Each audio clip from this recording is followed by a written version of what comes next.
तो फ्रेंड्स, पिछली वीडियो हम लोग देखे हुए थे कि जो लिविंग ऑर्गेनिजम्स हैं वो मेनली दो टाइप्स में डिवाइडेड थे। वो कौन कौन सब थे? पहला था ऑटोट्रॉप्स और दूसरा था हेटरोट्रॉप्स। तो फर्स्ट चैप्टर में हम लोग देखे हुए थे प्लांट्स के बारे में, जो कि ऑटोट्रॉप्स होते हैं। कुछ कुछ हेटरोट्रॉप्स भी थे, तो उसके टाइप्स वगैरह से हम लोग देख लिए थे। प्लांट के कितने टाइप्स रहते हैं, उसका वो लोग कैसे फूड खाते हैं, उसका मोड ऑफ न्यूट्रिशन कैसा है। तो इस वीडियो हम लोग देखेंगे एनिमल्स के बारे में कि एनिमल्स कैसे फूड अपना लेते हैं, उसका मोड ऑफ न्यूट्रिशन कैसा होता है। आफ्टर दैट उसके डाइजेशन के बारे में देखेंगे कि उसका फूड जो होता है कैसे डाइजेस्ट होता है। तो चलिए स्टार्ट करते हैं। तो पहले इंट्रोडक्शन देखेंगे। तो animal can not prepare their on food like plants, they depend upon plants either directly और इनडायरेक्टली फॉर फूड। कहने का मतलब है कि एनिमल्स जो है मीन्स इंक्लूडेड ह्यूमंस भी क्या है, एनिमल्स के कैटेगरी में आते हैं। तो वो खुद से खाना प्रिपेयर नहीं करते हैं और डायरेक्टली और इनडायरेक्टली प्लांट पे इंडिपेंडेंट होते हैं। कैसे? तो ह्यूमन का दो ही सोर्स ऑफ फूड है, पहला है प्लांट और दूसरा है एनिमल। एनिमल कौन सा एनिमल? हम लोग शेर बाघ तो खाते नहीं हैं। कौन से एनिमल खाते हैं? जो ग्रास ईटिंग एनिमल होते हैं। For example goat, deer. तो अब गोट डियर किस पे डिपेंडेंट होते हैं? प्लांट पे। अगर प्लांट नहीं है तो गॉट डियर नहीं होगा, और गॉट डियर नहीं तो हम लोग एनिमल नहीं खा पाएंगे। तो प्लांट है तो एनिमल है, और प्लांट भी हम लोग कब खाएंगे? जब प्लांट रहेगा। मतलब प्लांट नहीं है तो ना ही एनिमल होगा, मीन्स हम लोग भी नहीं होंगे। तो कहने का मतलब है कि हम लोग प्लांट पे डायरेक्टली और इनडायरेक्टली उसी पे डिपेंडेंट है। तो एनिमल्स है मेनली 3 टाइप्स में डिवाइडेड किया गया on the basis of food. पहला है हार्बीवोरस, आप यहाँ देख सकते हो। पहला है हार्बीवोरस। हमने पिछले फर्स्ट चैप्टर में ये चीज़ें एक्सप्लेन किया हुआ था कि हार्बीवोरस क्या होता है, जो ओनली ग्रास वगैरह सब या प्लांट प्रोडक्ट खाता है उसे हार्बीवोरस बोलते हैं। कार्निवोर जो ओनली फ्लैश ऑफ मीट या फिर अदर एनिमल्स को खाता है वो हो गया कार्निवोरस। और हो गया ओमनीवोरस, जो दोनों चीज़ें खाता है तो वो ओमनीवोरस हो जाता है। तो हम लोग कल देखे हुए थे। इसके साथ साथ एक और होता है जो इसमें नहीं लिखा गया, स्कर्वीवोरस। क्या होता है? स्कर्वीवोरस। वो क्या होता है? वो डेथ एंड डिकेड एनिमल खाता है। क्या खाता है? Death and decade. जैसे कि वल्चर जो था अब तो एक्सटिंक्ट हो चुका है, अब दिखने को ही नहीं मिलता है। लेकिन वल्चर जो है वो क्या है, वो स्कर्वीवोरस है। क्यों? क्योंकि वो डेथ एंड डिकेड एनिमल खाता था। जो भी सड़ा हुआ या फिर जो मरा हुआ एनिमल्स वगैरह सब रहते थे फेंका हुआ, वो उसको खा जाते थे। तो स्कर्वीवोरस के कैटेगरी में आते हैं। अगला पॉइंट है animals nutrition include nutrient requirement, mode of intake of food and its utilisation in the body. Nutrition क्या होता है? तो न्यूट्रिशन जो बॉडी मतलब एनिमल्स जो फूड लेते हैं इंटेक एंड उसके यूटिलाइजेशन को हम लोग क्या बोलते हैं? न्यूट्रिएंट। ठीक है। और एनिमल्स का मोड ऑफ फूड इट्स, जैसे हम लोग इस चैप्टर में वही देखने वाले हैं कि मोड ऑफ इनटेक क्या होता है एनिमल्स का और उसका यूटिलाइजेशन बॉडी में कैसा होता है। Each and every animal requires food for energy. Obvious ही बात है, जितने भी एनिमल्स है सबको एनर्जी के लिए फूड रिक्वायर है। To perform various activity. Energy रहेगा तो ये सब एक्टिविटी कर पाओगे, जैसे running, walking, jumping etcetera. This energy is obtain from the food they eat. मतलब ये जो काम करने की जो क्षमता आती है, एबिलिटी टू डन वर्क, की कहाँ से आती है? फूड से। खाना ही नहीं खाओगे तो कोई काम करने का इच्छा ही नहीं होगा, एनर्जी ही नहीं रहेगी। In order to obtain energy the food that we need to be digested and then assimilated. मतलब ये कह रहा है कि कोई भी काम करने के लिए, मतलब कोई भी to do any work we need energy. और एनर्जी का फॉर्मूला ही डिफिनेशन ही होता है कैपेसिटी टू डन वर्क, मतलब काम करने की जो क्षमता होती है। तो कोई भी काम करेंगे कब? जब आपके बॉडी में एनर्जी रहेगी। एनर्जी कहाँ से आती है? फूड से। और फूड से एनर्जी कब आएगी? जब उसका डाइजेशन होगा और एसिमुलेशन होगा, देन उस फूड से एनर्जी आपको मिलेगी। तो डाइजेशन और एसिमुलेशन कैसे होगा तो वो भी हम इस चैप्टर में देखने वाले हैं। डाइजेशन क्या होता है? तो digestion is the process of breaking down of complex components of food substance into simpler form. Digestion क्या होता है? जो कॉम्प्लेक्स कंपाउंड होता है उसको सिंपलेस्ट फॉर्म में जो ब्रेक डाउन होती है, इसी प्रोसेस को हम लोग डाइजेशन कहते हैं। अब हम लोग देखने वाले mode of different modes of taking food. मतलब अलग अलग जो एनिमल्स हैं उसका खाना खाने का तरीका अलग अलग होता है, तो उसको हम लोग देखने वाले हैं। जैसे कि इस टेबल में दिया गया है, जैसे बीज है। बीज मतलब मक्खियाँ क्या कैसे खाती है? तो सक करती है। जैसे कि मान लो कोई फ्लावर पे गया, फ्लावर से नेक्टर को वो क्या करती है? सक करती है। जिस तरह से आपको मस्कीटो मच्छर जो है, जैसे हमारा ब्लड को क्या करता है? वो सक करता है। सिमिलरली वो किस तरह से खाते हैं खाना? तो सकिंग के थ्रू खाती है। और क्या खाती है, तो नेक्टर वो खाती है। अब आ जाता है स्नेक। स्नेक क्या खाती है, तो ऑब्वियस सी बात है वो चूहा खाती है। और स्नेक क्या कौन सा कैसे खाता है, तो स्वॉलिंग करके। स्वॉलिंग मतलब वो चबाता बड़ा सब नहीं है, जस्ट निगल जाता है, तो निगलने को हम लोग क्या बोल देते हैं, स्वॉलिंग। अब आ जाता है स्नेल। स्नेल क्या खाता है, तो वो ग्रास खाता है। ग्रास कैसे खाता है, तो चोइंग। चोइंग मतलब होता है चबाना। जिस तरह से हम लोग खाते हैं खाना, तो हम लोग क्या करते हैं, चबा खाते हैं। आंट्स क्या खाता है, तो इंसेक्ट को खाता है। और कौन सा, स्क्रैपिंग। स्क्रैपिंग मतलब क्या होता है, उसे खुरच कर खाता है। वो एक ही बार में वो ना ही चबा सकता है, ना ही उसको सोल्व कर सकता है, तो वो क्या करता है, खुरच से खाता है। कौन, आंट्स। हाउस फ्लाई कैसे खाता है, डिकेइंग मैटर। डिकेइंग मतलब मैटर मतलब सड़ा हुआ चीज़ खाता है। और कैसे, ब्रीविंग करके। ब्रीविंग मतलब ये होता है कि जैसे हम लोग पिछले चैप्टर आप पढ़े होंगे, फर्स्ट चैप्टर, तो हम लोग देखे थे कि फंगस कैसे खाना खाता है। तो वो जो डिकेइंग थिंग्स, जैसे प्लांट कोई सड़ा हुआ है, तो उस पर वो अपना एक जूस छोड़ता है, जिसके वजह से वो क्या हो जाता है, एक लिक्विड हो जाता है। लिक्विड होने के बाद वो अपना क्या हो जाता है, मतलब सॉल्यूशन बन जाता है। आफ्टर दैट वो उससे अपना जो रिक्वायर्ड न्यूट्रिएंट्स है उससे मतलब उससे एक्सट्रैक्ट कर लेता है। सिमिलरली हाउस फ्लाई भी वैसे ही करती है। डिकेइंग मेथड को, उस प्रोसेस को हम लोग ब्रीविंग कहते हैं, तो उसी प्रोसेस से ये भी फूड लेती है। अब लीस मतलब हो जाएगा आपका, मतलब जोंक जिसे बोलते हो, वो कौन सी खाता है, ब्लड खाता है। और ब्लड ऑब्वियसली वो सक करता है हमारी बॉडी से। जोंक। बटरफ्लाई नेक्टर खाती है, वो भी सकिंग प्रोसेस से खाती है। तो ये सब आपके मोड ऑफ न्यूट्रिशन देख सकते हो, अलग अलग प्रोसेस तरीके से वो लोग खाते हैं, ठीक है। From the above table we can know different animals have different mode of taking their food. हम लोग ऊपर से टेबल से देख लिए कि अलग अलग एनिमल जो है उसका अलग अलग तरीका है खाना खाने की। Now we will study in detail about nutrition in human. हम लोग जो है अब देखेंगे कि डिटेल में पढ़ेंगे कि ह्यूमन में है, ह्यूमन में कैसे न्यूट्रिशन मतलब अबाउट न्यूट्रिशन, लोग कैसे न्यूट्रिशन डाइजेस्ट होता है, that is made of taking mode of taking food, मतलब कि एनिमल्स या फिर ह्यूमंस कैसे वो खाना लेता है।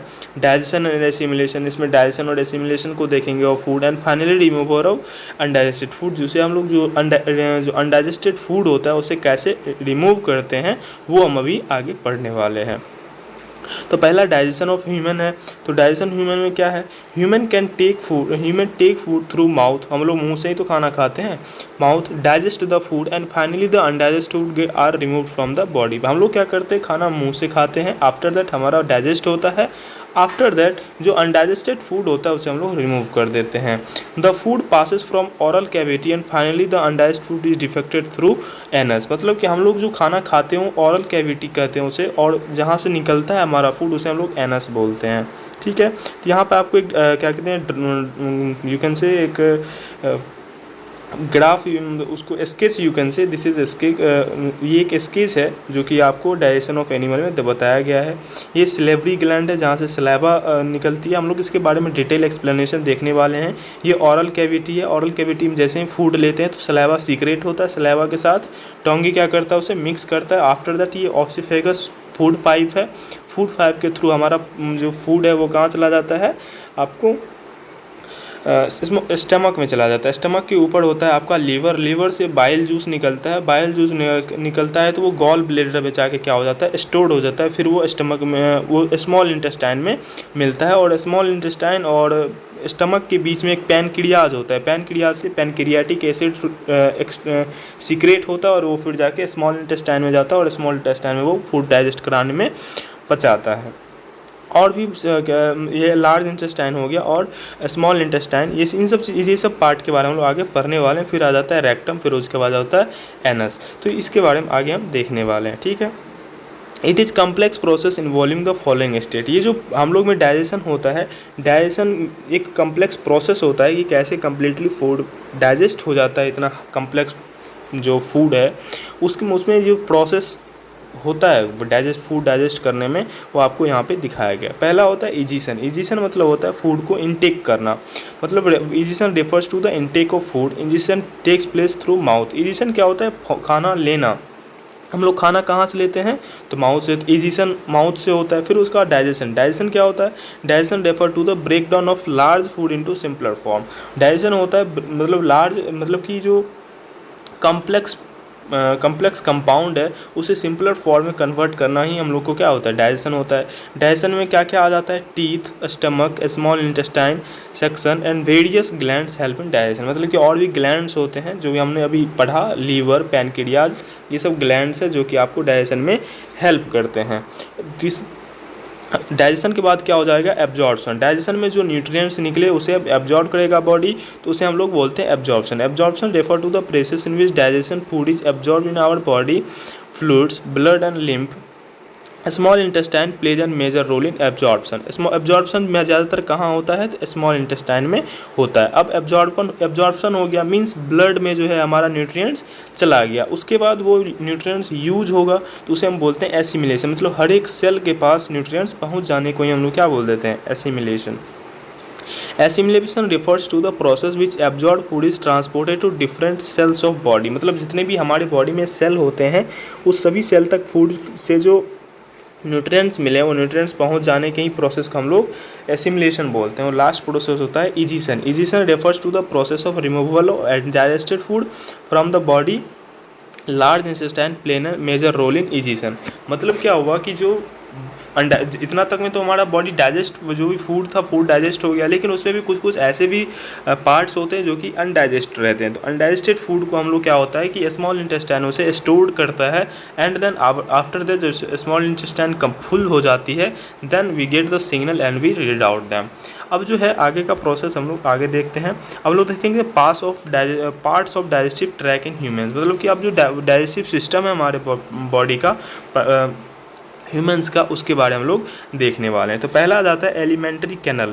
The digestive track is human start from mouth and ends to the at anus, it is called alimentary canal. अब एक तरह से अगर हम ऐसा देखें तो हम लोग का डाइजेशन जो होता है एक पाइप में होता है, उसे हम बोल देते हैं एलिमेंट्री कैनल। कैसे, हम लोग माउथ में फूड लिए, आफ्टर दैट वो एक स्टमक में चला जाता है, स्टमक स्मॉल इंटेस्टाइन से जुड़ा हुआ होता है, स्मॉल इंटेस्टाइन में चला जाता है, फिर स्मॉल इंटेस्टाइन लार्ज इंटेस्टाइन में चला जाता है, फिर उसके बाद रेक्टम में जाता है, फिर उसके बाद एनस में चला जाता है। एनस के थ्रू क्या हो जाता है, अनडाइजेस्टेड फूड रीड आउट हो जाती है।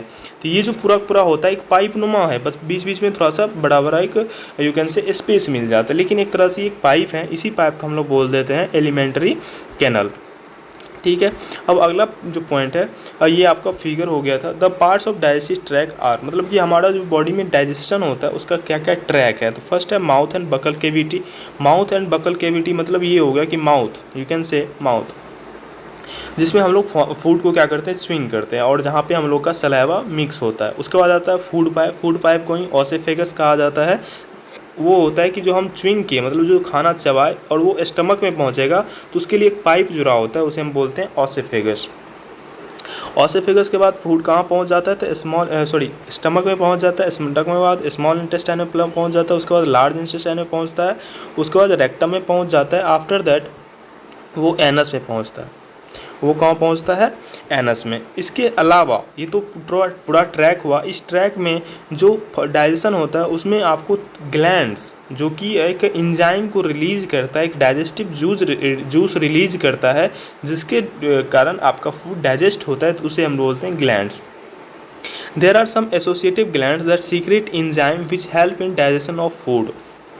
मतलब जब फूड हमारा डाइजेस्ट होता है तो उसमें कुछ एंजाइम्स वगैरह सब भी क्या होते हैं, निकलते हैं। मतलब एंजाइम्स भी सीक्रेट होते हैं जो कि डाइजेशन ऑफ फूड में आपका हेल्प करता है। तो पहला आ जाता है सलाइवरी ग्लैंड। सलाइवरी ग्लैंड से क्या निकलता है, तो सलाइवा निकलता है, जिसे हम लोग माउथ में देख सकते हैं सलाइवा। लीवर से बाइल जूस निकलता है, और पैनक्रियाज से पैनक्रियाटिक एसिड रिलीज होती है। अगला पॉइंट है the digestion track are associate with glands together constitute digestive system. अगर ये सभी पूरे चीज़ों को हम मिला दें, मतलब कि जितने भी ग्लैंड्स हैं और जितने भी ट्रैक हम लोग देखें अभी, उन सभी को अगर हम मिला दें तो वो सभी क्या मिला के क्या बना देता है, डाइजेस्टिव सिस्टम बना देते हैं। ठीक है, तो पहला हमारा फूड का डाइजेशन कहाँ से होता है, माउथ एंड बकल केविटी से। तो हम बकल केविटी के बारे में पढ़ने वाले हैं। तो we take the food through our mouth. हम लोग फूड कहाँ से लेते हैं, माउथ से ही लेते हैं। इंजीशन क्या होता है, it is the process of taking food into the mouth body. तो बॉडी हम लोग फूड जो लेते हैं उसे हम बोलते हैं इंजीशन। और इंजीशन कहाँ से स्टार्ट होता है, माउथ से होता है। माउथ में एक सलाइवरी ग्लैंड होता है। Our mouth has 3 pair of salivary gland. मतलब हमारे मुंह में 6 सलाइवरी ग्लैंड होते हैं। 3 पेयर, 1 पेयर इक्वल्स टू 2, मतलब 3 पेयर है तो 6 सलाइवरी ग्लैंड है। दे सीक्रेट सलाइवा। सिल्वरी ग्लैंड क्या करते हैं, सलाइवा सीक्रेट करते हैं। सलाइवा क्या होता है, saliva acts upon starch and break down into sugar. Saliva, salivary gland से सलाइवा सीक्रेट होता है और सलाइवा क्या करता है, उस जो फूड में कार्बोहाइड्रेट होता है या फिर स्टार्च होता है, उस स्टार्च को शुगर में कन्वर्ट करता है। इसके ऊपर हम एक एक्टिविटी भी देखने वाले हैं जो कि आपको प्रूफ कर देगा कि जो सलाइवा है वो आपको स्टार्च से को ब्रेक डाउन करके वो किसे बदल देता है, शुगर में बदल देता है। तो ये बकल कैविटी का पार्ट हो गया, ये टंग होता है पूरा पूरा, और ये पूरा पूरा क्या हो गया, आपका टीथ हो गया। ठीक है, अब हम लोग बोलेंगे टीथ के बारे में, क्योंकि डाइजेशन में टीथ का भी बहुत बड़ा रोल होता है। जैसे कि आप देख सकते हैं च्युइंग में, अगर फूड च्युइंग नहीं करोगे तो अच्छे से आपका डाइजेस्ट ही नहीं होगा। तो उसके बारे में हम लोग टीथ के बारे में पढ़ेंगे। Teeth helping chewing the our food, मतलब पहला काम तो ये है च्युइंग करना। Each tooth is placed in separate section in the gums, मतलब कि टूथ जो है वो अलग अलग जुड़ा हुआ, अलग अलग एक सेक्शन होता है उसका। ऐसा नहीं है कि सभी एक तरफ से पूरा पूरा जुड़ा होता है, अलग अलग सेक्शन बना होता है और गम्स में वो क्या होता है, पूरा पूरा सेट होता है पूरा। ठीक है, there are different types of teeth which perform different function, मतलब कि अलग अलग टाइप्स ऑफ टीथ होते हैं हमारे माउथ में। मेनली 4 टाइप होते हैं, उस 4 टाइप का आपको अलग अलग फंक्शन होते हैं। There are 2 sets of teeth, हमारे मुंह में 2 बार टीथ आ सकते हैं, मीन्स 2 सेट ऑफ टीथ होता है। 1 set of teeth is called milk teeth, जो कि बचपन में ही आते हैं और जो 6 to 8 ईयर्स के एज में वो क्या हो जाता है, आपका फॉल डाउन हो जाते हैं, मतलब वो गिर जाता है। ठीक है, आफ्टर दैट फिर से हमारा टीथ का आता है, मतलब second teeth of set of teeth is called permanent teeth. ये जो टीथ आपका 6 to 8 ईयर्स में फॉल डाउन हो जाती है, उसके बाद हमारा एक टीथ फिर से जर्मिनेट होता है, उसे बोलते हैं permanent teeth. Permanent teeth replace teeth milk teeth and they remain through our life they all during old age, मतलब ये परमानेंट टीथ जो है वो क्या कहते हैं, मिल्क टीथ के प्लेस पे आ जाता है और ये हमारे होल लाइफ के लिए होता है। ठीक है, अब जो टाइप्स ऑफ टीथ को हम लोग देखते हैं, ये वो ऊपर वाला जो टीथ होता है उसे बोलते हैं अपर जॉ, और नीचे वाला जो होता है उसे बोलते हैं लोअर जॉ। ठीक है, अपर जॉ में भी 16 टीथ होते हैं एडल्ट में, और जब हम किड्स होते हैं तो किड्स में 16 टीथ नहीं होते हैं, एडल्ट में आ जाते हैं 16 टीथ अपर जॉ में होते हैं और 16 टीथ लोअर जॉ में होते हैं। जितने अपर टीथ में होते हैं उतना ही लोअर जॉ में भी होते हैं। तो पहला होता है इंसीजर। इंसीजर किसे कहते हैं, तो वो टीथ जो कि कटिंग और बैटिंग में आपको हेल्प करे उसे इंसीजर करेंगे। और इंसीजर 4 होते हैं, मतलब एक जॉ की बात कर रहा है, दोनों जॉ की बात नहीं कर रहा है। एक जॉ में 4 है तो दूसरे जॉ में भी 4 होगा, मतलब टोटल 8 टीथ होते हैं। तो मतलब हम एक ही जॉ की बात कर रहे हैं। तो इंसीजर एक जॉ में कितने होते हैं, 4 टीथ होते हैं। इसका काम होता है कटिंग और बैटिंग का। ठीक है, अब दूसरा होता है कैनाइन। कैनाइन क्या करता है, पियर्सिंग और टीयरिंग। टीयरिंग मेनली इसका काम होता है। कैनाइन क्या करता है, टीयरिंग। टीयरिंग मतलब होता है चीरना या फाड़ना। कोई भी चीज़ अगर आपको हार्ड है तो हम लोग कैनाइन से क्या करते हैं, उसे चीर या फाड़ सकते हैं। तो वो उस नंबर ऑफ टीथ होते हैं 2 एक जॉ में, मीन्स नीचे भी 2 ऊपर में भी 2, मतलब टोटल 4 कैनाइन होते हैं। ठीक है, उसके बाद आता है प्रीमोलर। प्रीमोलर क्या होता है, ये चॉइंग एंड ग्राइंडिंग फूड, मतलब ये चॉइंग और ग्राइंडिंग में फूड में हेल्प करता है। और ये नंबर ऑफ जो टीथ होते हैं वो 4 होते हैं। उसके बाद आता है मोलर। मोलर भी चॉइंग एंड ग्राइंडिंग में हेल्प करता है, इसका नंबर होता है 6। एक यहाँ पे कन्फ्यूजन जनरेट हो गया कि प्री मोलर और मोलर दोनों का काम होता है चॉइंग एंड ग्राइंडिंग, फिर नाम क्यों अलग अलग है, दोनों का एक ही रख देना चाहिए, बेकार का 4 कर दिया। तो इसमें थोड़ा सा डिफरेंस होता है साइज़ को लेके। प्री मोलर जो टीथ होता है वो थोड़ा सा साइज़ में छोटा होता है, और मोलर जो होता है थोड़ा सा साइज़ में बड़ा होता है। इसका जो मतलब टीथ अगर इस टाइप से है तो वो इस टाइप से होता है, और ये थोड़ा सा बड़ा होता है प्री मोलर से। दैट इज़ वाई इसका नाम अलग अलग कर दें, बट वर्किंग प्रिंसिपल दोनों का सेम है, चबाने और ग्राइंडिंग करने का। ठीक है, लेकिन इस टीथ में एक और प्रॉब्लम आ जाती है, डीके का, मतलब दांत हमारा सड़ जाता है और हमारे ओल्ड मतलब कि जब लाइफ से पहले ही वो क्या होता है, मिल्क टीथ की तरह गिरने लगता है। तो उसमें क्या होता है, improper clearing of teeth leads to growth of harmful bacteria which produce acid from the left over the food present in our mouth विच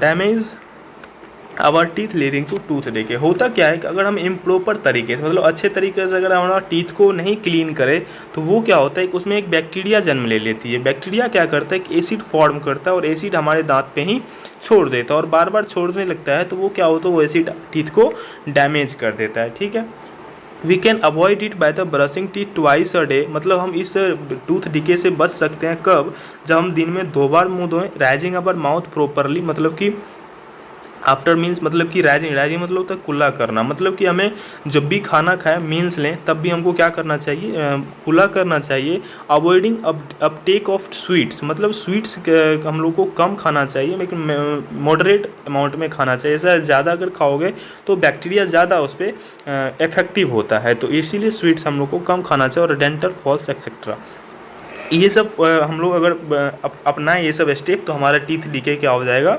रुक जाएगी। ठीक है, इसके पहले थोड़ा सा मैं और एक्सप्लेन कर देता हूँ टीथ के बारे में। होता क्या है कि टीथ जो है 3 लेयर्स के होते हैं। मैं यहाँ पे माइट भी बनता है कि बना देता हूँ, ये हमारे टीथ में 3 लेयर्स होते हैं। पहला जो होता है, पहला होता है इनामेल। क्या होता है वो इनामेल? वो कैल्शियम से मिलके बना होता है। वाइट पार्ट, टीथ का जो वाइट पार्ट होता है उसे हम लोग बोलते हैं इनामेल। वो इनामेल स्ट्रॉन्गेस्ट होता है और यहाँ पे जिस तरह यहाँ पे बैक्टीरिया बैठती है और बैक्टीरिया क्या करता है, आपको एसिड छोड़ना स्टार्ट करता है। तो एसिड छोड़ता है तो पहले इनामेल आपकी क्या हो जाती है, सड़ जाती है। इनामेल सड़ती है तो हमें कोई पेन नहीं होता है। क्यों? क्योंकि यहाँ पे नर्व्स हमारे नहीं पहुँच पाते हैं। ठीक है, इसके बाद आता है डेंटीन। इस नीचे वाले पार्ट को हम लोग क्या बोलते हैं, डेंटीन। डेंटीन क्या होता है कि यहाँ जब आपका टीथ यहाँ तक पहुँच जाएगा तो भी टीथ आपका क्या हो जाएगा, आपको दर्द नहीं करेगा। जस्ट ये डेंटीन क्या करता है, नीचे वाला जो ब्लड सेल्स है, ब्लड सेल्स को ये प्रोटेक्ट करता है। कहाँ से? मतलब कि ये डेंटीन क्या करता है, सेपरेट करता है इनामेल और ये blood cell of the teeth. फिर उसके बाद आता है ब्लड सेल, इसे पल्प बोला जाता है। और ये पल्प कैविटी मतलब अगर वो बैक्टीरिया एसिड छोड़ते छोड़ते होल आपको पल्प तक ले आया तब आपको क्या होता है, पेन स्टार्ट होता है। क्यों? क्योंकि वहाँ से नर्व्स जुड़ा होता है और आपको पेनिंग स्टार्ट हो गया। तो पल्प कैविटी होने के बाद ही हमारा टीथ में पेन होने लगती है।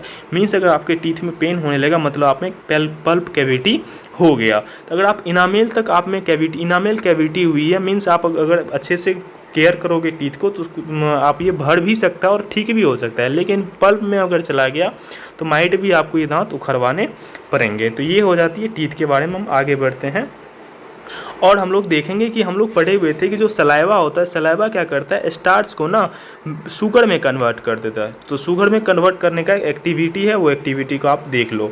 तो करना क्या है कि हम जो फूड खाए हैं सेम फूड, एक फूड बिना चबाए हुए एक बीकर में ले लेंगे या फिर एक टेस्ट ट्यूब में ले लेंगे और बिना चबाए हुआ और दूसरा बीकर में हम लोग चबाने वाला, जो कि हम चबा चुके हैं फूड को, उसको हम लोग उस बीकर में देना है।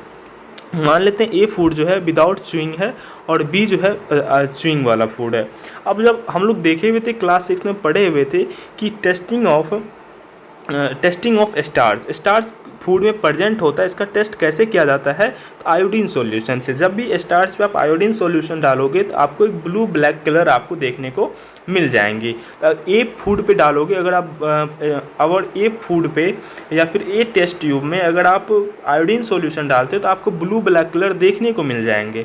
लेकिन बी पे अगर आप आयोडीन सॉल्यूशन देखेंगे तो ब्लू ब्लैक में कन्वर्ट नहीं होता है। इसका मतलब क्या हुआ कि इसमें स्टार्च प्रेजेंट नहीं है। स्टार्च प्रेजेंट नहीं है मतलब क्या हुआ, इसका स्टार्च अब कन्वर्ट हो चुका है। जबकि दोनों सेम फूड है तो स्टार्च तो होनी चाहिए, इसमें स्टार्च नहीं होता है। इसका मतलब क्या हो गया, फूड आपका कन्वर्ट हो गया। तो इस एक्सपेरिमेंट या फिर एक्टिविटी के थ्रू आप इसको क्या करते हैं, प्रूव कर सकते हो कि चबाने के बाद स्टार्च क्या हो जाता है, शुगर में कन्वर्ट हो जाता है। इसका प्रैक्टिकल आप ही देख सकते हो। जब आप कोई जैसे कि रोटी चबाते हैं, अगर रोटी बिना कोई चीज़ का अगर हम चबाने लगे ज़्यादा देर तो वो मीठा लगने लगता है। क्यों?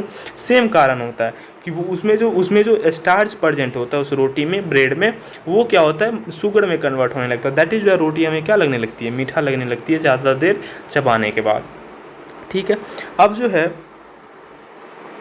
ये ऑब्जर्वेशन है, तो ये हमने आपको बता दिया, कंक्लूजन बता दिया। अब हम लोग टीथ के बाद आते हैं टोंगे के बारे में। टोंग का क्या क्या काम होता है उसको हम लोग देखते हैं। टोंग क्या होता है, tongue is a fleshy muscular organ which is free at its front end and is attach at the back of the floor of buccal cavity. Tongue क्या होता है, एक फ्लैशी मस्कुलर ऑर्गन होता है जो कि आगे से तो फ्री होता है मूव करने के लिए, लेकिन पीछे से वो बकल कैविटी में क्या होता है, अटैच होता है। It can moves in all direction. जो हमारा जो टोंगे हैं ये अलग अलग डायरेक्शन में भी क्या कर सकता है, ऊपर नीचे साइड में ये मूव कर सकता है। ठीक है, इसका काम क्या होता है टंग का, it mix saliva with food while chewing. मतलब जब चबाते हैं तो सलाइवा जो सीक्रेट होता है माउथ में, उस सलाइवा को जो फूड में मिक्स करने का काम किसका होता है, टंग का मतलब जीभ का काम होता है।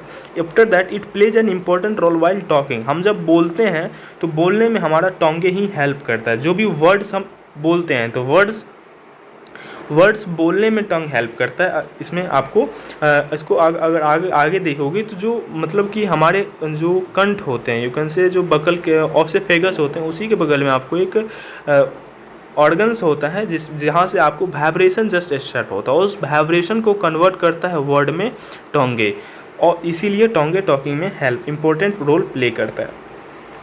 The taste of food can be known due to different taste buds present in our टंग।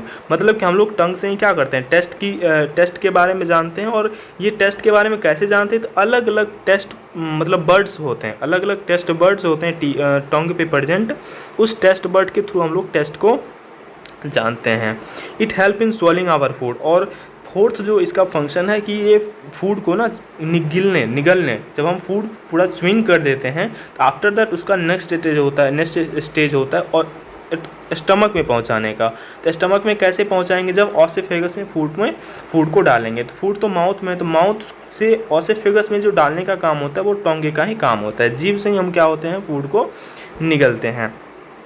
अब हम लोग देखने वाले हैं आगे टेस्ट बर्ड के बारे में। हमने देखा कि जो टीथ का टंग का जो टेस्ट बर्ड होता है, अलग अलग टेस्ट बर्ड अलग अलग मतलब कि जो टेस्ट होता है उसको सेंस करता है, तो उसके बारे में लोग देखेंगे।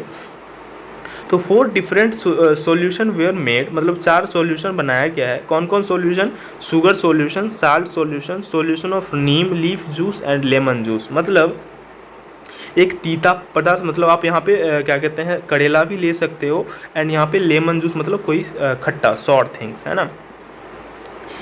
इसको 4 clean earbuds were taken which were dipped inside the above solution separately. मतलब ये कह रहा है कि 4 ईयरबड्स जब हम कान में दवाई देने वाला एक बर्ड्स आता है, उसमें क्या कर लिया, अलग अलग सॉल्यूशन को ले लिया, जिसमें क्या होता है कि अलग अलग पार्ट के जीभ के अलग अलग पार्ट में हम लोग इसको दे सकें। दीज बर्ड्स वेयर रबन on other areas for tongue separately. मतलब इसको अलग एरिया पे रब करना चाहे जिससे हमको पता चल सके इस टेस्ट के बारे में। तो वो एक एक्टिविटी था, यहाँ पे आपको ऑब्जर्वेशन बता देते क्या क्या होता है।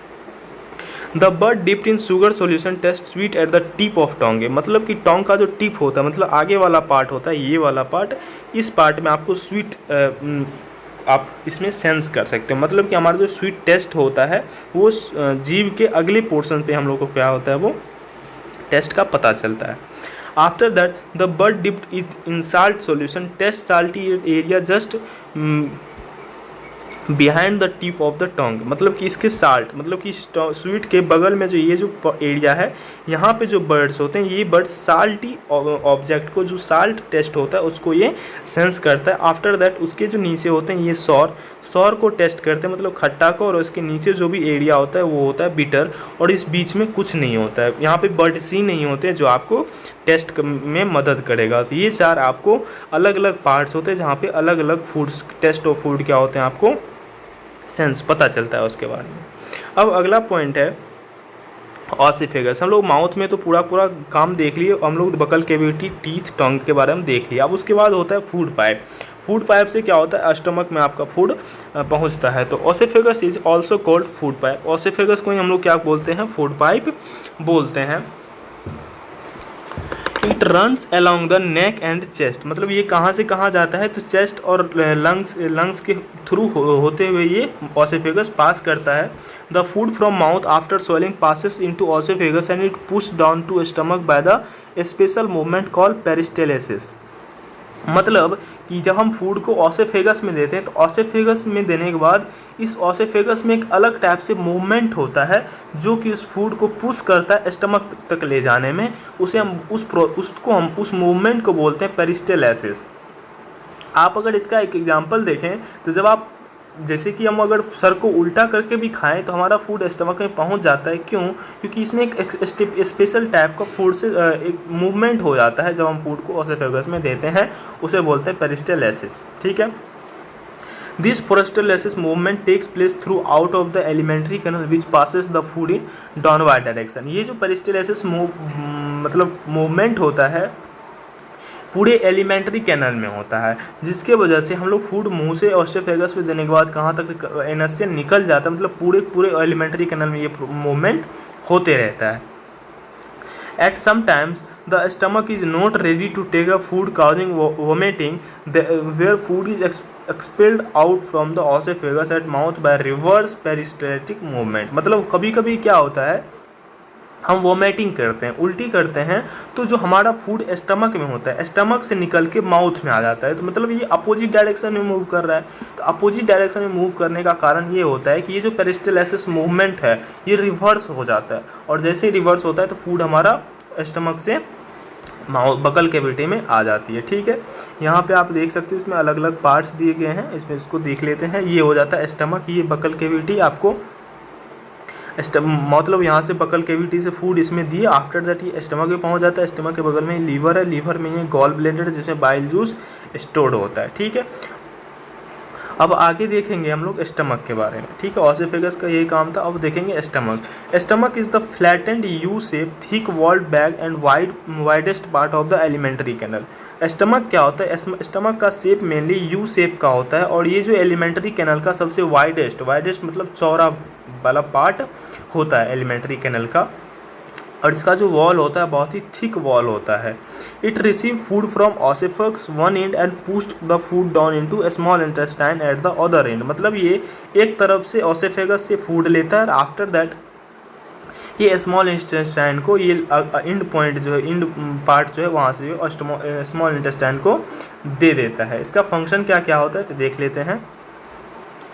The inner lining of stomach secretes mucus, मतलब कि जो स्मॉल इंटेस्टाइन है, स्मॉल इंटेस्टाइन का जो इनर लेयर है वो म्यूकस सीक्रेट करता है। जिस तरह से हम लोग देखें सलेवरी ग्लैंड जो था सलाइवा सीक्रेट कर रहा था, उसी तरह से स्टमक क्या करता है, म्यूकस को क्या करता है, वो सीक्रेट करता है। उसके बाद हाइड्रोक्लोरिक एसिड सीक्रेट करता है और डाइजेस्टिव जूस, ये तीनों सीक्रेट करता है कौन, स्टमक। जिस तरह से सलेवरी ग्लैंड सिर्फ सलाइवा सीक्रेट कर रहा था, उसी तरह से स्टमक इस तीनों को सीक्रेट करता है।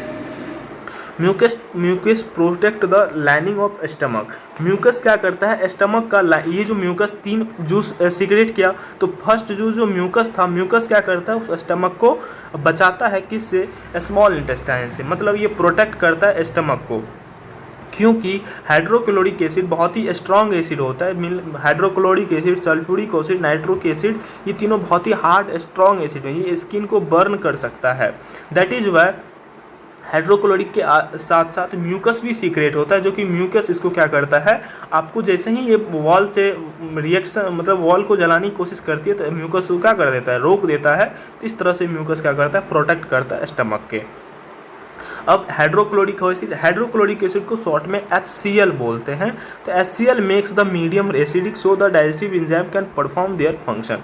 HCl क्या करता है, जो फूड आप स्टमक में दिए हो उसको पूरा एसिडिक बना देता है। एसिडिक बनाने के बाद ही कोई भी एंजाइम जो सीक्रेट होगा लीवर पैनक्रियाज से, वो इसमें इफेक्टिवली वर्क कर पाएगी। तो इसीलिए इसे क्या कर देता है, वो एसिडिक बना देता है। Mainly protein digestion occurs in stomach में सिर्फ प्रोटीन ही डाइजेस्ट होता है, वो भी कंप्लीट डाइजेस्ट नहीं होता है, जस्ट प्रोटीन ब्रेक डाउन हो जाता है। HCl also kills the bacteria and that may have enter along the food we eat। मतलब HCl हाइड्रोक्लोरिक एसिड क्या करता है, जब हम खाना लेते हैं तो उसमें कुछ हार्म बैक्टीरिया वगैरह सब चले जाते हैं, ऑब्वियस सी बात है, उसमें बैक्टीरिया चले जाते हैं। उस बैक्टीरिया को HCl क्या कर देता है, किल कर देता है, मार देता है, जो कि हमारे फूड को क्या कर देता है, जस्ट न्यूट्रल कर देता है। The digestive juice break down protein into a smaller substance. तो डाइजेस्टिव जूस क्या करता है, प्रोटीन को स्मॉलर सब्सटेंस में कन्वर्ट कर देता है, जबकि कंप्लीटली डाइजेस्ट स्मॉल इंटेस्टाइन में होती है, बस इसको सिंपलर सब्सटेंस में कन्वर्ट कर देता है। तो ये स्टमक का वर्किंग प्रिंसिपल था। अब हम ये जो फूड है, इतना काम होने के बाद फूड कहाँ चले जाता है, आपको स्मॉल इंटेस्टाइन में। अब है क्वेश्चन ये है कि डाइजेस्टिव जूस का क्या काम था। HCl तो ये सब काम करते हैं, तो डाइजेस्टिव जूस ही इस प्रोटीन को सिंपलर फॉर्म में तोड़ देती है। ठीक है, अब आगे चला जाता है small intestine. Small intestine is the longest part of the alimentary canal which is highly coiled and 7.5 metre long. मतलब स्मॉल इंटेस्टाइन क्या होता है कि एलिमेंट्री कैनल का सबसे लॉन्गेस्ट पार्ट होता है, ये सबसे लंबा पार्ट होता है और इसका लेंथ जो होता है 7.5 मीटर होता है, मतलब 7.5 मीटर लंबा होता है small intestine.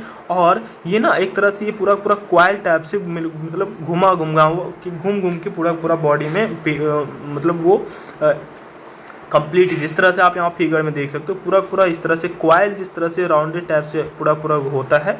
Similarly small intestine में पेट में क्या होता है, इसी क्वाइल बना के ही रहती है और ये इसका लेंथ 7.5 मीटर को, ये लॉन्गेस्ट पार्ट होता है, ठीक है। It secretes it intestinal juice, मतलब कि ये क्या सीक्रेट करता है, इंटेस्टिनल जूस सीक्रेट करता है।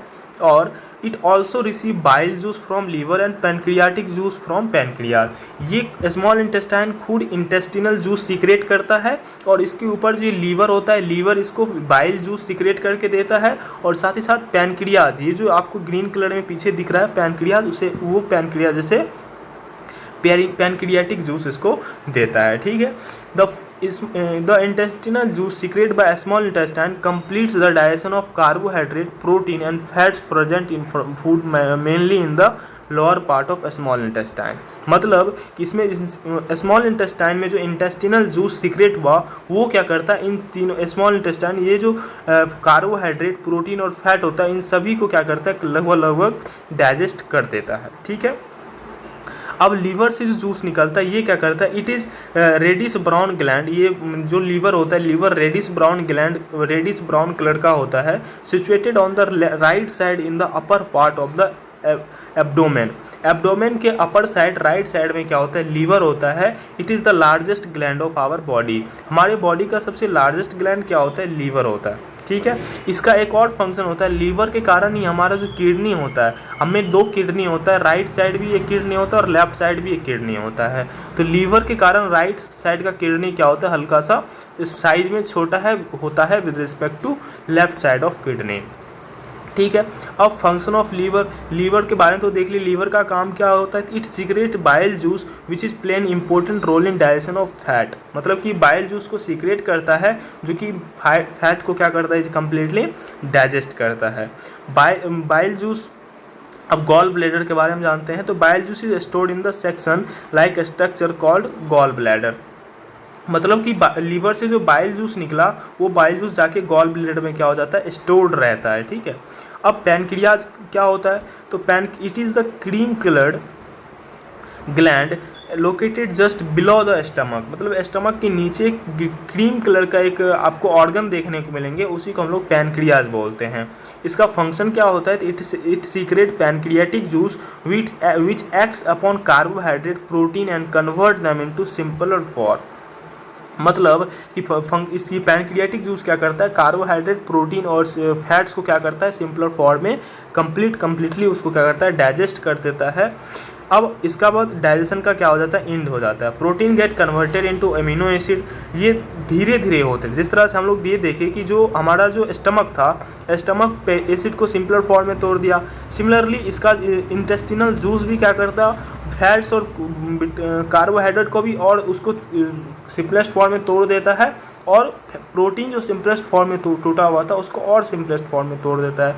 फिर गॉल ब्लैडर से जो बाइल जूस निकलता है वो भी वही काम करता है, पूरा कम्प्लीटली लगभग उसको क्या करता है, सिंपलेस्ट फॉर्म में तोड़ देता है। और पैनक्रियाटिक एसिड क्या करता है, कंप्लीटली इसको डाइजेस्ट कर देता है, मतलब कि कंप्लीटली उसको क्या कर देता है, सिंपलर फॉर्म में कन्वर्ट कर देता है पैनक्रियाटिक जूस।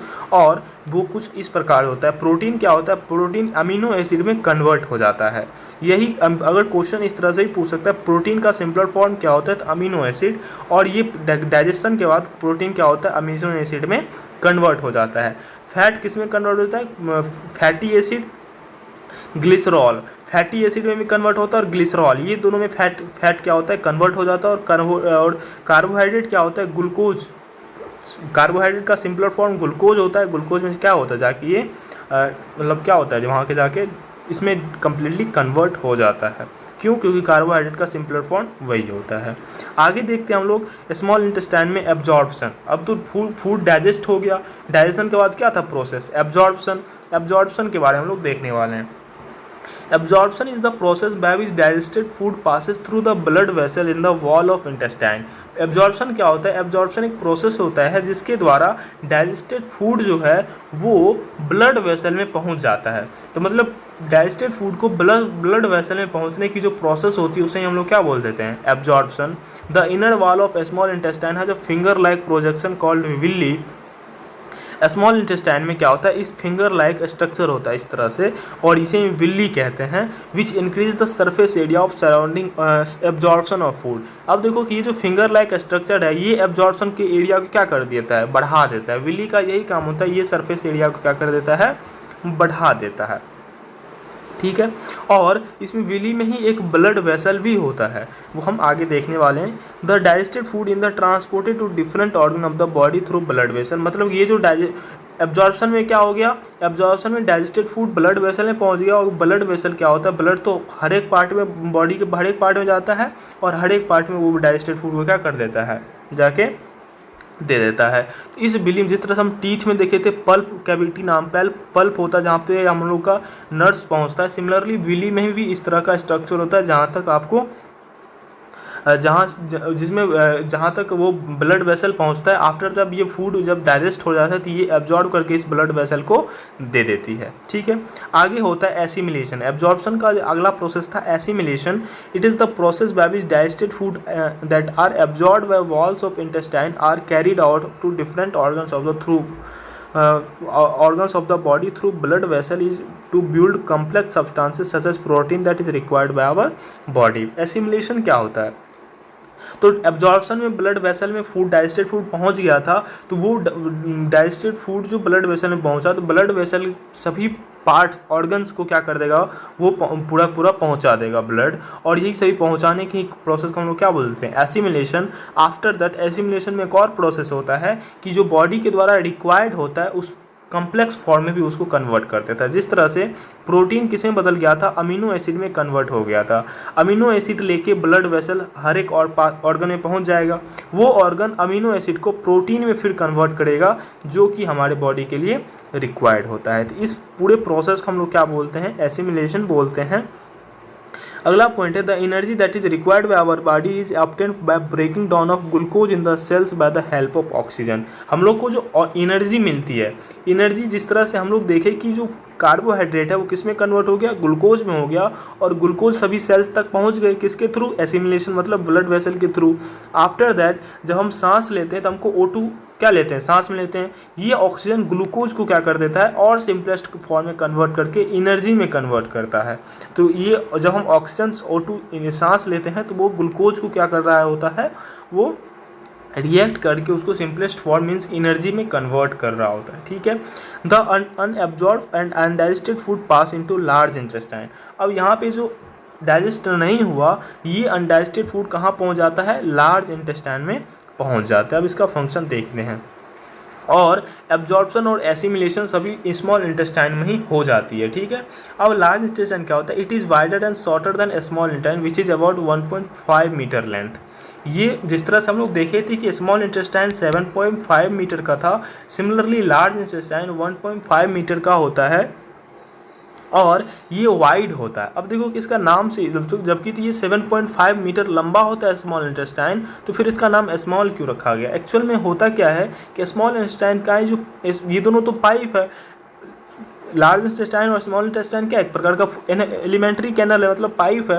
तो होता कुछ यूँ है कि स्मॉल इंटेस्टाइन का जो पाइप का साइज होता है वो छोटा होता है, और लार्ज इंटेस्टाइन का जो पाइप का साइज होता है वो क्या होता है? वाइडर होता है।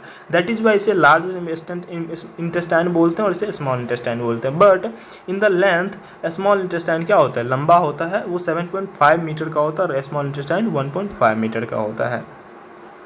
अब स्मॉल लार्ज इंटेस्टाइन का वर्क क्या होता है? It absorb water and some salts from the undigested food that comes from small intestine and thus the semi solid waste material faeces formed pass into. मतलब कि इसका लार्ज इंटेस्टाइन का इतना ही काम होता है, ये क्या करता है? वाटर को एब्जॉर्ब करता है, और साथ ही साथ कुछ साल्ट को भी क्या करता है? एब्जॉर्ब करता है। और जैसे ही किसी चीज़ से वाटर एब्जॉर्ब करेगा तो वो सेमी सॉलिड में कन्वर्ट हो जाता है, वो जो कि फीसेस मतलब होता है मल में वहाँ पे क्या हो जाता है? कन्वर्ट हो जाता है, ठीक है। This process of removal of faeces semi solid waste from the rectum through anus and time to time is termed as egestion. मतलब होता किस यूँ है कि ये जो सेमी सॉलिड फीसेस कहाँ पे बना, लार्ज इंटेस्टाइन वजह, ये कहाँ चला जाता है, रेक्टम में चला जाता है, रेक्टम से एनस के थ्रू रेक्टम में पहुँच जाता है, और रेक्टम के बाद ये क्या होता है, टाइम टू टाइम को क्या करता है, इसे करना होता है, इसे इजीशन करना होता है, मतलब रीड आउट करना होता है इसे टाइम टू टाइम। जब ये एनस या फिर रेक्टम भर जाती है सेमी सॉलिड से, देन हमारे ब्रेन को एक सिग्नल जाता है कि आपका रेक्टम भर चुका है, इसे आपको इजीशन करना है, मतलब इसको रीड आउट करना है। मतलब आप इससे क्या करते हो, रीड आउट करते हैं हम लोग, ठीक है। एक प्रॉब्लम होता है, एक बीमारी का नाम है डायरिया। डायरिया क्या होता है उसके बारे में हम लोग देखेंगे थोड़ा सा। Diarrhoea refers to the condition in which there is frequent passing of water stool is called diarrhoea. मतलब जब हमें वाटर स्टूल्स बहुत ही पास होने लगे, जब हमारे जब मतलब जिस तरह से हम लोग देखें कि सेमी सॉलिड हम लोग का क्या होता है, एजिशन होता है, उस सेमी सॉलिड के वजह वाटर बहुत ही ज़्यादा फ्रीक्वेंटली क्या हो, वाटर स्टूल जब फ्रीक्वेंटली रीड आउट होने लगे, जिस तरह से हम लोग का सेमी सॉलिड रीड आउट होता है, अगर वहाँ पे आपको वाटर स्टूल ज़्यादा अगर रीड आउट होने लगे तो मतलब आपको क्या हो गया, डायरिया होगा। जिसे हम समटाइम्स लूज मोशन भी कहते हैं। यही लूज मोशन अगर आपको ज़्यादा टाइम पीरियड के लिए हो जाता है तो उसे हम लोग बोल देते हैं diarrhoea. It is very common in children, ये बहुत ही कॉमन होता है चिल्ड्रन में, मेनली इन इंडिया। इंडिया के चिल्ड्रन में मेनली क्या होता है, कॉमन होता है excessive water and salts from the body is lots. मतलब कि डायरिया में तो ऑब्वियसली वाटर स्टूल ही पास होता है, मतलब वाटर पास होता है, तो वाटर ज़्यादा अगर पास मतलब रीड आउट हो जाएगा हमारे बॉडी से, तो वाटर की क्या हो जाएगी, कमी हो जाएगी, और साल्ट की क्या हो जाएगी, कमी हो जाएगी। जब हमारे बॉडी में वाटर की कमी होती है तो उसे हम बोल देते हैं डिहाइड्रेशन, तो डिहाइड्रेशन होने लगेगी। तो इसके लिए इसके कारण क्या हो जाएगा, डिहाइड्रेशन हो जाएगी हमारे बॉडी में, तो इससे हो जाएगा इंडिजेशन हो जाएगा, इन्फेक्शन होने लगेगा और ब्लड पॉइजनिंग होने लगेगी अगर डिहाइड्रेशन के कारण। और ये तीनों चीज़ होने के बाद अगर आप इसको केयर नहीं करते हो then you will be get death, मतलब आपकी मृत्यु हो जाएगी अगर इस पर आपको एक्शन नहीं लिए तो। इसका उपाय क्या है, तो इसका ट्रीटमेंट है ORS घोल should be given to the restore the lost water and salt from the body. करना होता है कुछ यूँ है कि डायरिया में मेनली वाटर एंड साल्ट ही क्या होता है, पास होने लगता है, मतलब खत्म, मतलब कमी होने, मतलब रीड आउट बहुत ज़्यादा अमाउंट में होने लगता है। तो ऑब्वियसली बात है बॉडी में क्या होगा, वाटर एंड साल्ट कम होने लगता है। तो जब हम क्या कहते हैं ORS घोल लेते हैं, तो ORS घोल में क्या होता है, वाटर साल्ट एंड शुगर तीनों का क्या होता है, वाटर साल्ट एंड शुगर, ये तीनों का मिक्सचर होता है, मतलब एक सॉल्यूशन होता है। वाटर क्या करता है, वाटर जो कमी हो रही है बॉडी में उसको फुलफिल करता है, साल्ट की भी जो कमी हो रही है उसको फुलफिल करता है, और शुगर का काम होता है एनर्जी देना। तो जब हम ये तीनों पीते तो हमारे बॉडी में एनर्जी और हाइड्रेशन भी बनी होती है। तो ये काम होता है हमारे डायरिया में, इसका ORS घोल बहुत ही बड़ी रोल प्ले करता है। अब जो है हम लोग तो ह्यूमन डाइजेशन के बारे में लगभग कम्प्लीटली देख लिए हैं। अब हम लोग देखेंगे ग्रास ईटिंग एनिमल के बारे में। ग्रास ईटिंग एनिमल क्या होता है, तो ग्रास ईटिंग एनिमल लाइक कॉ, बफेलो आर कॉल्ड रूमिनेंट्स। जो ग्रास ईटिंग एनिमल होता है, कॉ, बफेलो, इसे हम लोग रूमिनेंट्स कहते हैं, because they have separate part of stomach called rumen. इस जो घास खाते हैं जो जानवर, उसे हम लोग रूमिनेंट्स कहते हैं। रूमिनेंट्स क्यों कहते हैं, बिकॉज ऑफ उसे उसका जो स्टमक के बगल में एक पार्ट होता है जिसे हम लोग रूमेन कहते हैं, इसीलिए इसे रूमिनेंट्स कहा जाता है। The quickly swallow the grass and is stored in the ruminant where it partially digested form curd. होता कुछ यूँ है कि ये लोग करते हैं क्या है, जब ग्रास ईटिंग एनिमल क्या करता है कि जब घास खाते हैं ये तो चबाते नहीं है, जस्ट एक दो बार चबा के उसको जस्ट रूमेन में दे देता है। जिस तरह से हम लोग कम्प्लीटली चबा के स्टमक में देता है, लेकिन ये लोग क्या करता है, चबा के रूमेन में दे देता है, और रूमिनेन में देने के बाद वो एक क्या कहते हैं, एक पार्शली डाइजेस्ट होता है। ये क्या होता है, पार्शली डाइजेस्ट मतलब सेल्यूलोज पच जाता है इसमें, और उसे बोल देते हैं कर्ड। वो जो रूमेन में मतलब रूमेन में स्टोर्ड हो जाता है, तो स्टोर्ड रूमेन को क्या बोल, रूमिनेंट्स में जो स्टोर्ड फूड होता है, यू कैन से ग्रास, उसे हम लोग कर्ड बोलते हैं, ठीक है। Ruminants is the process by which cud returns to the mouth in small lumps and then the animal chew it. मतलब होता कुछ यूँ है, जब वो घास खाता है तो घास खाते वक्त क्या करता है, थोड़ा सा चबा के रूमेन में दे देता है, और जब उसका रूमेन पूरा कम्प्लीटली फुल हो जाता है तब वो आराम से बैठता है और रूमेन से फिर उसके माउथ में पार्शली डाइजेस्ट चूइंग फूड जो है उसे चबाता है एंड देन वो तब स्टमक में देता है, और स्टमक में देने के बाद सेम प्रोसेस होता है जिस तरह से हम लोग प्रोसेस को देखे थे। इसमें एक एक्स्ट्रा प्रोसेस हो जाता है रूमेन वाला, बाद बाकी स्टमक के बाद वो सब का सब सेम प्रोसेस होता है। तो यहाँ पे आपको फिगर में देख सकते हो कि ये जो पार्ट है, इसे इस पार्ट ये तो डाइजेशन हो गया, और ये पार्ट को हम लोग रूमेन बोलते हैं। जब ये चबाता है तो चबाने के बाद रूमेन में जाता है, और ये यहाँ पे जो स्टोर्ड होता है इसे कर्ड बोलते हैं, और ये कर्ड फिर से माउथ में जाता है। आफ्टर दैट ये इधर ना जाके फिर से चबाने के बाद इधर ना जाके ये क्या हो जाता है, आपको स्टमक में पहुँच जाता है। ठीक है, इसमें जो होता है ये ग्रास ईटिंग एनिमल में एक बैक्टीरिया पाया जाता है रूमेन में। होता कुछ यूँ है कि ग्रास जो है ह्यूमंस कभी पचा नहीं सकता है। क्यों नहीं पचा सकता है? बिकॉज ऑफ ग्रास में जो मतलब कार्बोहाइड्रेट का फॉर्म प्रेजेंट होता है वो सेलुलोज होता है। मतलब कार्बोहाइड्रेट के भी टाइप्स होते हैं, मोनोसेक्राइड, डाइसेक्राइड, पॉलीसेक्राइड। उसमें भी क्या होता है, पॉलीसेक्राइड में ही एक सेलुलोज होता है, वो cellulose he form of carbohydrate होता है। ठीक है, तो ह्यूमंस जो है वे सेलुलोज पचाने की मतलब पचाने की एबिलिटी उसमें नहीं होती है। क्यों? क्योंकि सेलुलोज वही पचा सकता है, उसमें एक बैक्टीरिया की ज़रूरत होती है, उस बैक्टीरिया ही उस सेलुलोज को पचा सकता है, जो कि इस ग्रास ईटिंग एनिमल के रूमिनेंट्स में पाया जाता है। मतलब अगर इनडायरेक्टली बोले तो यहाँ पे रूमिनेंट्स में इसका सेलुलोज का डाइजेशन हो जाता है। तो इस तरह से ग्रास ईटिंग एनिमल में डाइजेशन होता है। अब आगे बढ़ते हैं।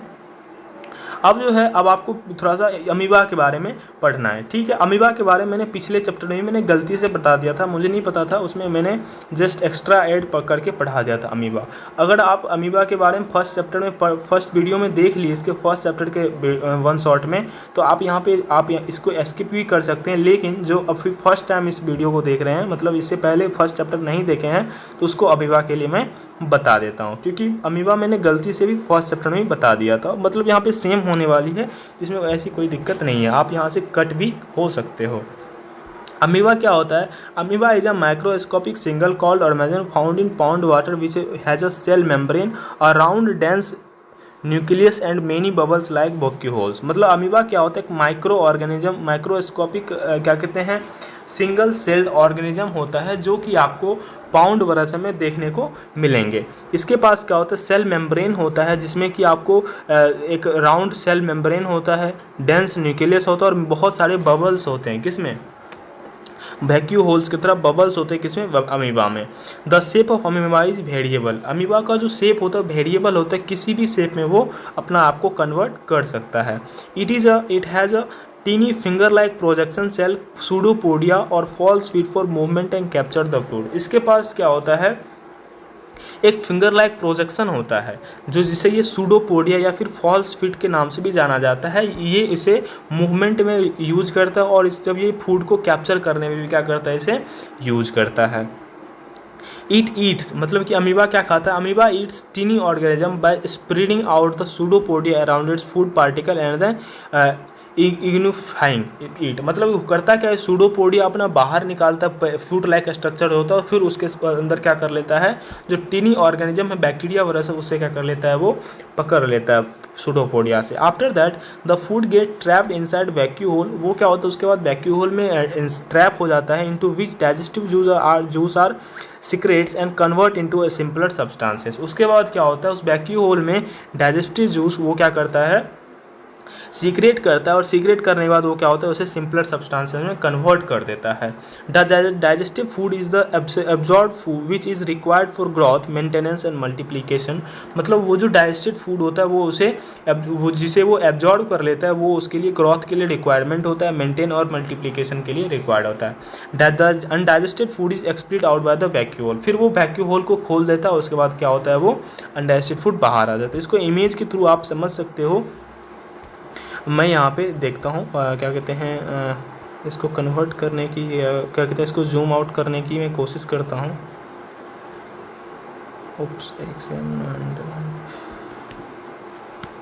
Good and no get at and trying to zoom it out. You can see first of all, oops, 1 second, मैं आपको आप ही के लिए कोई वर्क कर रहा हूँ जिससे मैं ये जूम आउट कर दूँ। अब ये देख सकते हो आप, इसमें आपको ये हो गया आपका पूरा, आप इसमें से देख सकते हो। होता कुछ यूँ है कि अमीबा का ये जो आप फिंगर देख रहे हो, इसे ही बोलते हैं सूडोपोडिया। ये ना इस सूडोपोडिया को चेंज वगैरह सब कर सकते हैं, अपने अनुसार इसे चेंज कर सकते हैं और इसे बोलते हैं न्यूक्लियस। अब जैसे ही कोई फूड को ये क्या करता है, सेंस करता है, तो ये सूडोपोडिया क्या करता है, अपने इसके चारों तरफ घेर लेता है। जिस तरह से आप यहाँ देख सकते हो, इसे क्या करते हैं हम लोग, घेर लेता है। इसी प्रोसेस को हम लोग इजिशन बोलते हैं। ऑब्वियसली बात है, taking mode of taking food is called ingestion. Ingestion ले लिया, फिर उसके बाद क्या करता है, इसी सूडोपोडिया के थ्रू इसे क्या कर लेता है, क्लोज कर देता है और इसे अंदर भेज देता है। ये फूड देख सकते हो एक होल में चला गया और इस होल को ही बोलते हैं वैक्यूल होल। क्या बोलते हैं, वैक्यूल। और एक और होल भी उसे होता है उसमें, जिसमें ये वाटर और बहुत सारे एंजाइम को स्टोर करके रखता है, उसे बोलते हैं हम लोग वाटर होल। वो कि जिसमें इसमें नहीं दर्शाया गया, उसे बोलते हैं वाटर होल। उसमें वाटर और अलग टाइप से एंजाइम उसमें होते हैं और इसी एंजाइम से क्या करता है, इस वैक्यूम होल में सीक्रेट करता है और सीक्रेट करने के बाद ये जो फूड है, ये फूड क्या हो जाता है, डाइजेस्ट हो जाता है। 1 सेकेंड।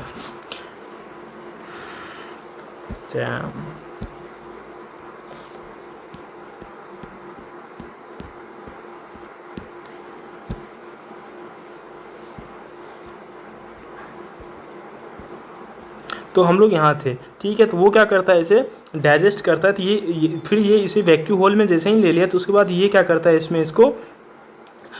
इसमें जो वाटर होल होते हैं, वाटर होल से उसमें मतलब डाइजेस्टिव जूस उसमें देता है और डाइजेशन होने लगता है। जैसे ही एंजाइम उसमें छोड़ते उसका डाइजेशन होने लगता है। डाइजेस्ट होने के बाद अब ये डाइजेस्ट जैसे ही हो जाएगा, तो फिर ये क्या करेगा, अपना सूडोपोडिया को खोल देगा और इस जो अनडाइजेस्टेड फूड है उसे बाहर निकाल देगा। और अनडाइजेस्टेड फूड को बाहर निकालने के प्रोसेस को हम लोग क्या बोल देते हैं, इजिशन। और इस तरह से अमीबा में डाइजेशन होता है। तो आई होप कि आपको पूरे क्लियर हो गई होगी। फिर मिलेंगे नेक्स्ट वीडियो में। Thank you so much for watching this.